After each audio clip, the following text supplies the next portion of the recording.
Guys बात कर लेते हैं last parameter of analysis of full wave rectifier. और ये transformer utilisation factor, again this is a different parameter for centre tap full wave rectifier and bridge full wave rectifier, right. So centre tap full wave rectifier का अगर मुझे transformer utilisation factor निकालना है, right, सो transformer utilisation मतलब क्या, how efficiently the transformer is getting utilised, right.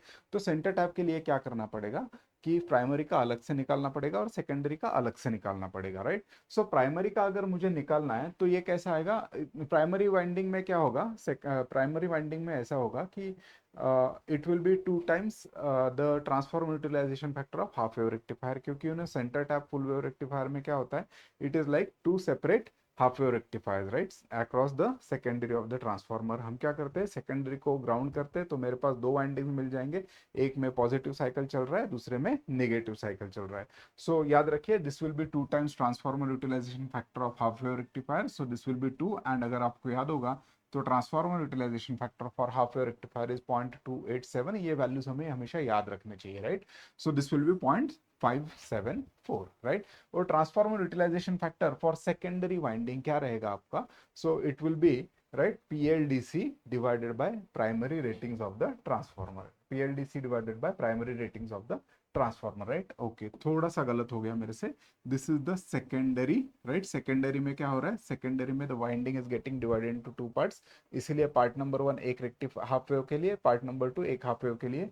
And this is primary rating of the primary, transformer utilisation factor of the primary. So primary मतलब क्या, आपका आउटपुट में DC power क्या है, transformer utilisation factor is nothing but ratio of DC output power divided by rating of the transformer, so primary rating of the transformer. So what is this, this is VLDC multiplied by ILDC into ISRMS into VSRMS, right. आपके winding में कितना secondary voltage है और कितना secondary current है। सो इसका value क्या आ रहा है आपका, IM/2, IM/√2, right.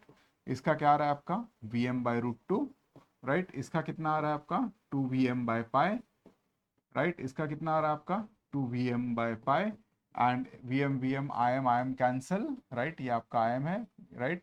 And then if you try to solve it, it will be 0.812, right, similar to the efficiency of the half wave, sorry, full wave rectifier, right. तो इसमें second जो primary का transformer utilisation factor आ रहा है वो कितना आ रहा है 0.812, राइट। और पूरा अगर मुझे secondary, sorry, centre tap full wave rectifier का ट्रांसफॉर्मर यूटिलाइजेशन निकालना है तो मुझे क्या करना पड़ेगा, एवरेज लेना पड़ेगा, प्राइमरी का और सेकेंडरी का, दोनों का एवरेज लेना पड़ेगा। सो एवरेज आ रहा है आपका 0.574 plus 0.812 divided by 2, it will B 0.693। ये वैल्यू केवल आप याद में रखिए, अगर आपको सिलेबस में डेरिवेशन है तो डेरिवेशन कीजिए, नहीं तो फिर सिर्फ वैल्यू आप याद रखिए, right. Now transformer utilisation factor for bridge full wave rectifier is same as that of transformer utilization factor of primary of center tap full wave rectifier, and that is your 0.812, right। तो अभी देखिए now हमारा half wave का कितना था, half wave का half wave, what was the value for half wave rectifier, right? Transformer utilization factor for half wave rectifier for was 0.287, 28% ही हमारा transformer का एनर्जी यूटिलाइज हो रहा था, right.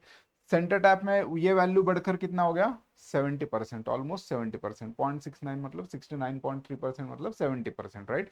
So half wave rectifier में ऑलमोस्ट 30%, राइट। सेंटर टैप में कितना 70%, but bridge full wave में कितना आ रहा है आपका 81% of the energy is used. Hence आपका सबसे अच्छा परफॉर्मेंस कौन दे रहा है, आपका transformer with respect to the transformer, bridge full wave rectifier. Hence this is one more reason why we are using bridge full wave rectifier in our practical circuits. This was the last parameter, this was the last parameter, right. अगर आपके syllabus में derivation है तो derivation से एक बार पूरा याद कर लीजिए, राइट, कैसे कैसे किया है, लॉजिकली ही किया है, आपको याद रहेंगे। अगर डेरिवेशन नहीं है तो वेल एंड गुड, राइट, सिर्फ आपको लास्ट वैल्यूज लिखने हैं, याद रखने हैं, and that's it. Thank you guys.